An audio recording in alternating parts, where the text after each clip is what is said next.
Hello friends, आप लोगों का स्वागत है हमारे इस नए यूट्यूब चैनल पर। आज मैं आप लोगों के विज्ञान के कुछ महत्वपूर्ण प्रश्नों को आप लोगों के सामने शेयर करेंगे और ये प्रश्नों आप लोगों के एग्जाम के दृष्टि से बहुत ही महत्वपूर्ण है। कृपया आप लोग ये वीडियो को पूरा देखें और इस वीडियो में जितना प्रश्न हम बताएं उसको ध्यानपूर्वक प्रैक्टिस करें। तो चलिए प्रश्न नंबर 1 पे आप लोग देख सकते हैं। उच्च कोटि का फालिस क्या हुआ? कांच का पृष्ठ कहलाता है। इसको गाइस हम लोग दर्पण कहते हैं। जैसे कि कोई चिकनी चिकनी सी सतह है, उसको आप लोग अच्छे तरीके से साफ कर देते हैं तो उसमें अपना चेहरा देखने को नज़र आता है, उसे ही हम लोग दर्पण कहते हैं। किसी भी चीज़ में जैसे अपना फेस दिखे या किसी भी ऑब्जेक्ट को देखने लगे, उसे ही हम लोग दर्पण कहते हैं। तो वही इस क्वेश्चन में बताया गया। चलिए दूसरा नंबर प्रश्न पे चलते हैं हम लोग। यहाँ पे फ्रेंड्स दूसरा नंबर प्रश्नों पे बताया गया है 30 सेंटीमीटर फोकस दूरी के अवतल दर्पण के फोकस पर एक वस्तु को रखा गया है। प्रतिबिंब की दर्पण से दूरी है। तो अवतल दर्पण बताया गया है ना, तो अवतल दर्पण को आप लोग इस क्वेश्चन में आपका हो जाएगा अनंत, हो जाएगा आंसर हो जाएगा अनंत पर। इसमें आपका अनंत पर हो जाएगा ऑप्शन नंबर सी। इस क्वेश्चन को आप लोग एक बार अच्छे से देख लीजिएगा। चलिए अब आपका दूसरा नंबर प्रश्न चलते हैं हम लोग तीसरा में। हाँ, ये क्वेश्चन ठीक है। तीसरा नंबर प्रश्न में आप लोगों को बताया गया है एक अवतल लेंस की फोकस दूरी 20 सेंटीमीटर है, तो इसकी क्षमता क्या होगा? इसमें आपका एक फॉर्मूला आप लोगों को याद है, P बराबर 1/f। ये फार्मूला तो आप लोगों को याद होगा ही होगा।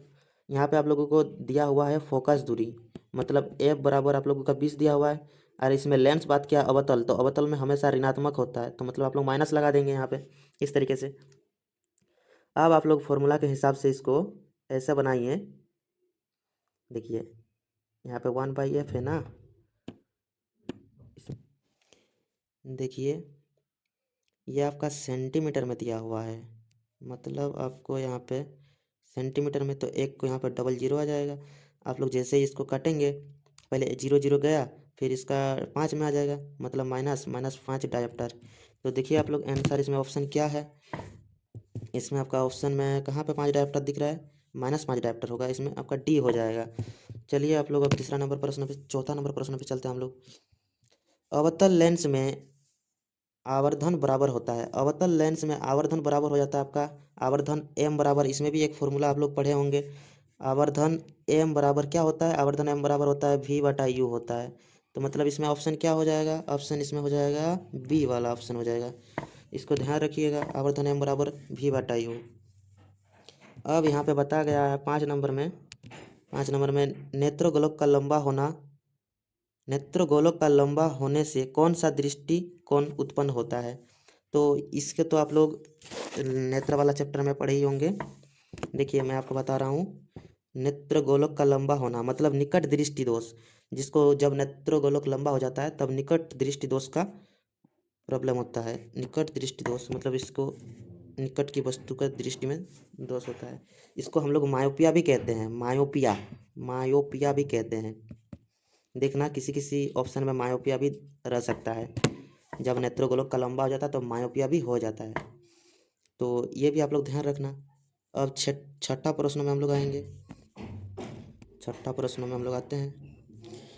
तीव्र प्रकाश में पुतली की आकृति हो जाता है जब, देखिएगा, देखिए फ्रेंड्स, जब ज़्यादा लाइट आता है आंखों में तब देखना आप लोगों को आँख आँख बंद करने का मन कर जाता है। तो इसका मतलब क्या होता है? आँख का जो ये पुतली होता है ना, वो छोटी कर देता है वो लोग। आँख का इस तरीके से मैकेनिज्म क्या हुआ है, जब ज़्यादा रोशनी आएगा तब उसका पुतली धीरे धीरे धीरे धीरे सिकुड़ जाता है, और जब कम रोशनी होता है तो पुतली धीरे धीरे धीरे धीरे उसका बड़ा हो जाता है आकार, तो मतलब इसका छोटा हो जाएगा। चलिए सातवां प्रश्न में चलते हैं। सातवां में बताया गया है फ्रेंड्स, निम्न में से कौन सा मात्रक एम्पियर ए का बराबर होता है? एम्पियर ए का बराबर होता है, तो इसमें एक एम्पियर बराबर कूलम बटा सेकेंड। कूलम बटा सेकेंड मतलब सेकेंड एस से डिनोट करते हैं। तो इसमें क्या है, एक कूलम बटा सेकेंड कहाँ दिख रहा है? कूलम बटा सेकेंड आपका ए में दिख रहा है, मतलब ए हो जाएगा। चलिए ये भी सिंपल था, इजी है। नंबर 8 में हमारा बताया गया है 1 ओम के 10 प्रतिरोध समांतर क्रम में संयोजित हो तो उनका परिणामी प्रतिरोध। तो समांतर क्रम को हम लोग पैरेलल कॉम्बिनेशन बोलते हैं। तो इसमें समतुल्य प्रतिरोध जब निकाला जाता है तब इसका एक फॉर्मूला होता है, देखिए हम आपको लिख के बता रहे हैं,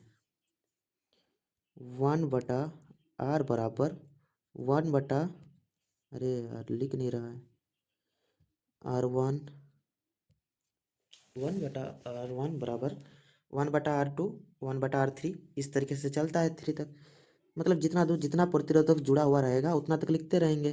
जिससे 1/r2, इसमें R2 हो गया, फिर 1/r3। ये आपका समतुल्य प्रतिरोध निकालने वाला फॉर्मूला है। तो इसमें हमारा 10 प्रतिरोध जुड़ा हुआ है, एक एक ओम का। तो आप यहाँ पे 1 ओम का 1/1 ओम, ऐसे फिर प्लस 1/1 ओम, ऐसे ऐसे 10 तक लिखते जाएंगे। तो जब एक एक एक एक करके जोड़ेंगे तब कितना होगा, 1/10 ओम हो जाएगा। ये इजी था यार, 1/10 ओम। मतलब आपका डी वाला ऑप्शन सही हो जाएगा इसका, इसमें आपका डी वाला ऑप्शन सही हो जाएगा। यदि 1 ओम के 10 प्रतिरोध समांतर क्रम में संयोजित हो तो उनका परिणामी प्रतिरोध, तो इसका हो जाएगा 1/10 ओम। आप इसको ध्यान रखिएगा, एक बार बना लीजिएगा अपने हिसाब से, मतलब प्रैक्टिस कर लीजिएगा एक बार। और इसमें 1 ओम की जगह और भी कई कई ओम दिया रहता है, जैसे 1 ओम 2 ओम 3 ओम, इस तरीके से दिया हुआ रहता है, इसको ध्यान रखिएगा। जैसे बोलेगा कि 1 ओम के एक प्रतिरोध है, 2 ओम के एक प्रतिरोध है, 3 ओम के एक प्रतिरोध है, जब इसका समतुल्य प्रतिरोध निकालेंगे, इस तरीके से क्वेश्चन रहता है, घुमा फिरा कर दिया जाता है, उसको भी ध्यान रखिएगा, इस तरीके से प्रैक्टिस कर लीजिएगा आप। चलिए नेक्स्ट नंबर प्रश्न में चलते हैं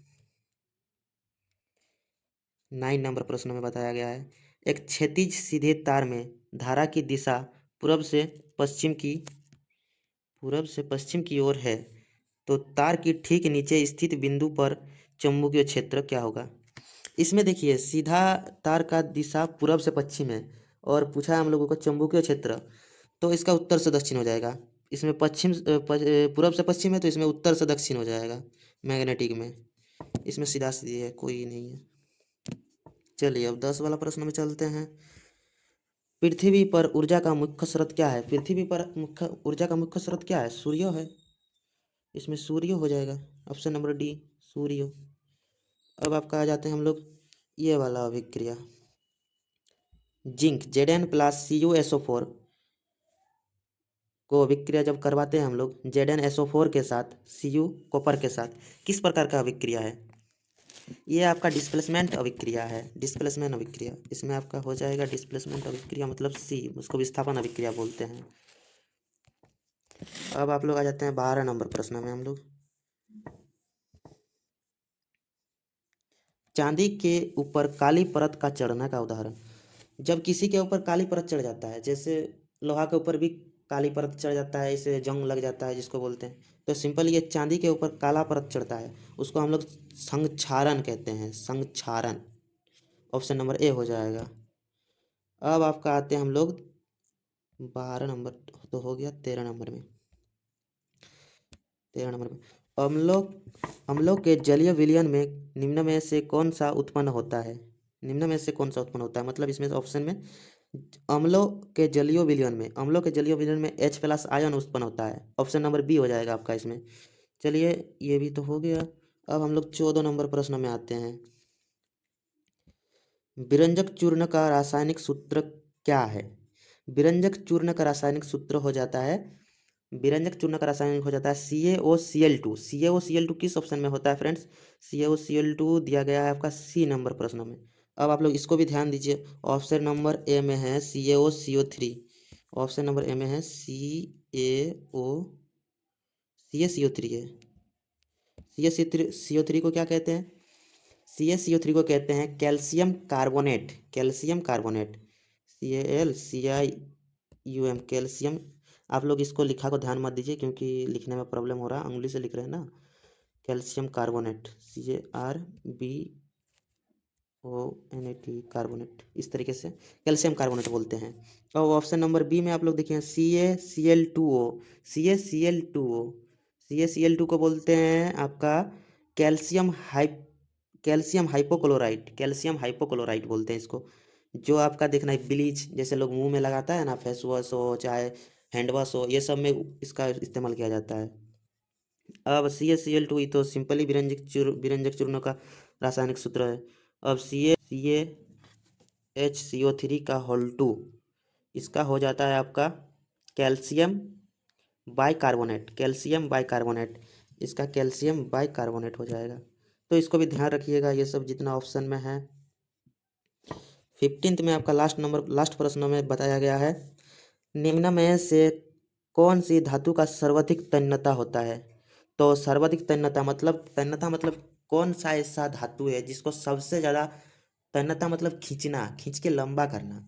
तो तन्यता सबसे ज़्यादा सोना में होता है। इसमें फ्रेंड्स ये भी ध्यान रखना है, 1 ग्राम सोने से लगभग 2 किलोमीटर लंबे तार हम लोग खींच सकते हैं। तो चलिए फ्रेंड्स, ये हम लोग का लास्ट प्रश्न था। अब हम लोग नेक्स्ट वीडियो में लेके आएंगे, एक बार में 30 का सेट लेके आएंगे। अगर आप लोग कुछ ही सेट को प्रैक्टिस कर लेते हैं तो बढ़िया आप लोगों का जो एग्ज़ाम है वो बढ़िया तरीके से पार हो जाएगा। और आप लोगों का जो 30 ऑब्जेक्टिव आने वाला है एग्ज़ाम में, वो ऑब्जेक्टिव में आप लोगों को टेंशन नहीं लेना है। वो ऑब्जेक्टिव अगर आप लोग हमारे यहाँ से देख लेते हैं तो आप लोगों को 30 में 30 दिला देंगे हम लोग। फिर आप लोगों को जो ये मेरा चैनल का पहला वीडियो था, थोड़ा सा दिक्कत हुआ होगा तो और अगर किसी भी प्रश्न में डाउट है तो कमेंट में पूछिएगा। तो चलिए फ्रेंड्स, तब तक के लिए बाय बाय। अपना तैयारी को मस्त रखें और अपना तैयारी करते रहें।